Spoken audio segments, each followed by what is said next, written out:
par šo tēmu, tā kā finansēm un tā.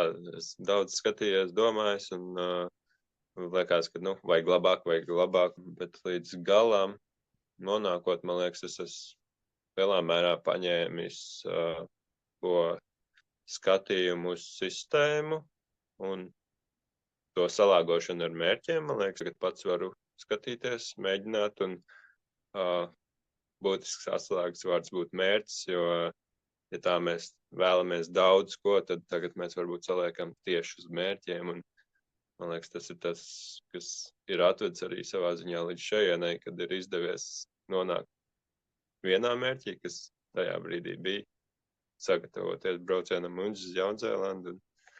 Šeit tas ir. Ko tu teiktu cilvēkam, kurš teikt, bet visu taču var atrast internetā, vai nav jau tik slikti, kāpēc man vajag palīdzību? Programma varētu būt vispārīgi, droši vien pielāgojumi tiem, kas vēlās sakārtot, bet arī, var būt vērtīgi tiem, kam nav slikti, jo man bija, man liekas, tas redzējums, ka es negribu sākt tikai tad, kad ir slikti, jo, kad tu esi iekāpis tur 10 000 parādos vai kad tev ir jau kaut kāds kredīts liels un tad tev jādomā, kā izķeparoties. Ko tu esi visvairāk novērtējis mūsu šajā te sadarbības procesā un vispār programmā kopumā? Pirmais bija tas budžets, varbūt, par ko tu saproti, vai tu vari atļauties, vai tu nevari, vai tu vispār velti saviem mērķiem un savām ikdienas tām lielajām lietām, par ko tu fano.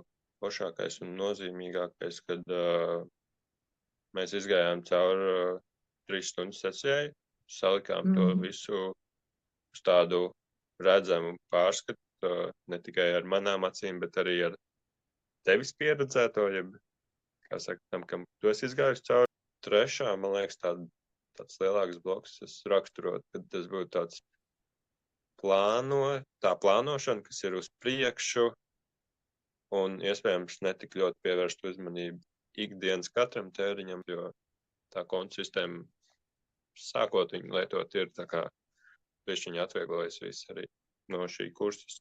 Tiešām tāds daudzas vērtīgas lietas paņēma, ko es varbūt vēl nebija.